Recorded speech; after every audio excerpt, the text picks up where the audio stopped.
I honestly do not like myself anymore. This is number 4. Uh, I really did not like what I did to take 3. I kept saying a lot, and it was annoying the hell out of me. I'm trying not to say it now. I'm trying to hold myself back. It's just that I don't even know what to say. You know, on the top of my head sometimes. I don't do this on a script. I have to think of what I'm gonna say. This is Shadow's Green Notebook, Chapter 9. I'm here to finish the story. It's very short, so I might as well give a little bit of my opinions and some feedback. It's not really going to be long. I'm not going to do a full analysis on the story. It's just like what I thought about it and how I felt about the characters and the writing and all that. Okay, might as well just start reading now, cuz I know I'm going to say again. I'm trying to think of what else to say. So, follow along if you want to, or just listen to me talk. Anyway, let's start the story. She was 17 when we graduated high school together. Walking across that stage, she told me, was the scariest moment in her entire life. She was 18 when we went our separate ways, each of us going off to study at different colleges. We didn't see each other again for 4 years. That, she told me, was the definite scariest moment in her entire life. She was 22 when we finally saw one another again. I hadn't seen her face light up like that in nearly 6 years. Then she told me about how her birthday was coming up soon, and I told her that I would take her to dinner. She was 23 years old that night that I asked for her hand in marriage. The ring was expensive, but I didn't mind. The answer was worth every cent. Her eyes flooded with tears, and her smile engulfed her face as she struggled to nod and let out a sobbing yes. We wed, honeymooned, made love, and lived together happily for 4 years.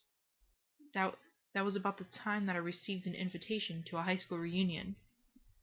Very shortly afterwards, she received one too. I remember the night we discussed it. What did we have to lose? Maybe we would see some of our old friends, maybe some enemies. Who knew? In any case, we went. I'm not going to end the final page of this damn notebook by writing out exactly everything that happened. Hell, I haven't written in this thing in, 10 years, I suppose. However, a brief overview can suffice. Rouge was there, and perhaps it was simply the makeup, but she didn't appear to have aged a day in those 10 years we had been absent from her. I remember her squealing with delight when she saw the rings on her fingers. "Oh my God, you two are... You are! That is so romantic!" While she gushed about this, I felt a tap on my shoulder that beckoned me away from the girls. My eyes went wide involuntarily when they met with the sight of Sonic the Hedgehog. He had a tired, kind look in his eyes as he addressed me. "Sonic?" I questioned, confused. "Look," he said quickly, "before you say anything, let me just say that I'm sorry, okay?" I wasn't sure what to say to that. "I admit," he continued, trying to convince me that he was telling the truth, "I was an ass before, but... hell, I don't know. I guess all I can say is that I'm sorry. For everything." His hand extended to take mine. I hesitated, but not for long. We shook. Bygones can be bygones, right? In 10 bloody years, who would be the ass then if I decided to refuse his apology? So after all of that happened, and Sonic apologized to Amy and Rouge, we invited Rouge over for dinner. We probably wouldn't have offered her dinner though, if she had just accepted Sonic's apology sooner. I guess she wanted to see him grovel a little. And finally, here I am, sitting in my room at my desk, writing down my life story in a notebook that no one is ever going to read. What the hell am I doing? Amy and Rouge are out there right now, talking and having a good time. I came in here to... What was I doing? Getting something, I think. Damn it, now I have to go back and out. Now I have to go back out and ask. I suppose I ought to leave this page with some sort of inspirational quote or something. Maybe something about following your dreams or love always prevailing in the end. Off the top of my head, though, I can't. Wait, I've got one! Those who dream by day are cognizant of many things that escape those who dream only at night. We loved with a love that was more than love. Edgar Allan Poe. There, I think that's finally the end of this tired old thing. The pages were starting to curl up around the edges and brown. For God's sake. Damn shame that no one's ever gonna read this. Rouge would think it was kind of romantic. The end. Okay, I actually like that better. I did not stutter this time. I did pretty good. I kind of messed up on a few words, but that's just me like reading ahead and then I start tripping. Okay, this is probably going to be the last video after a while because I start school Wednesday and I'm going into my senior year. Perfect, right? And I don't know how busy I'm going to be. A lot of people say that um senior year would be very easy to get through, like it's like quick, but I'm thinking otherwise. Junior year was my hardest year. I started to actually slack off because I didn't expect it to be hard. That was the worst year of my life. It got me down a little bit, and I started to think of myself as a failure. This is a true story, honest, like I swear to God. And then I actually started to not really like myself because of it. I'm like, I did so good for the first 2 years of high school. What happened to me now? So I'm actually planning on doing better this year. I feel like I'm gonna do great. I'm gonna push myself even harder and get through this year without any mistakes. The students in the student body are ranked by the number of people in your class. So, for example, if you're class of 2018 and you have 900 people, they're gonna rank you a number out of the 900 people. I was in the top 5% last year, surprisingly. A lot of people either moved or dropped out, so because we decreased by 200 this last year. So I'm gonna do my best to get maybe in the top, at least top 40, no, top 30, because that's like the hardest thing to do. There's a lot of smart people in my class. Okay, my thoughts on the story. It was very romantic, honestly. It wasn't. It wasn't rushed. Let's see. The grammar was good. There were actually some words I couldn't pronounce just because he used really good words. And I've never seen them before, and I'm like, what is this? How do I even say it?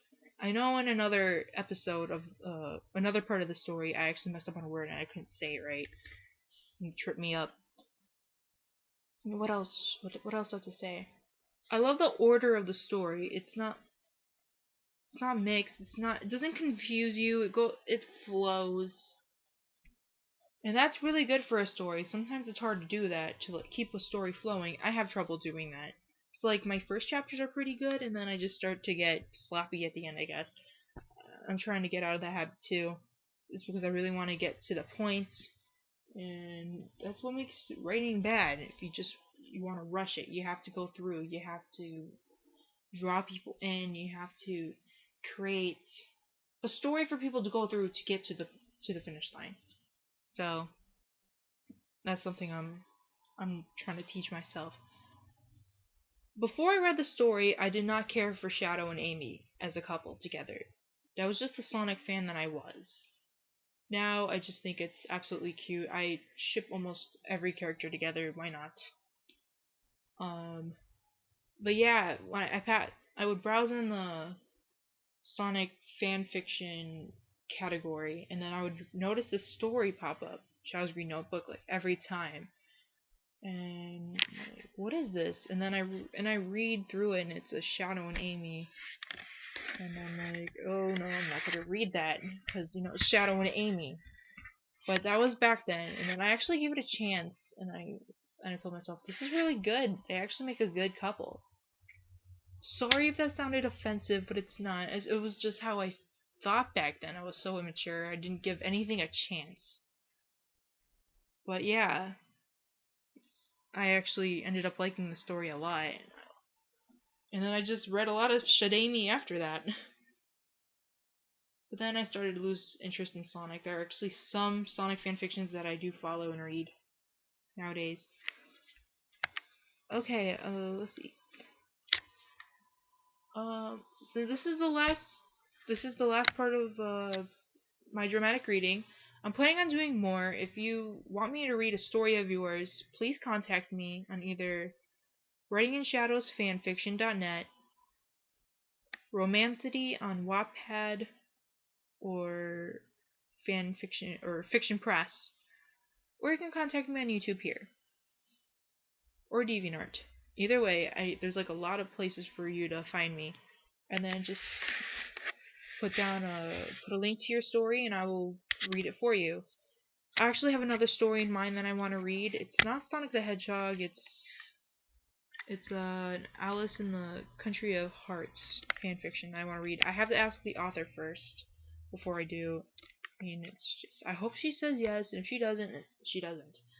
I just don't read it. Other than that, I hope you guys have a great day. This is Icy Leo. This is Icy Leo signing out. If you guys are going to school this week or next week, I hope you have a great first day. You will do great. Just get by. You will survive. And those who are going to work, have a great day at work. Don't get fired. I know you'll do great. Stay awesome, everybody. Bye.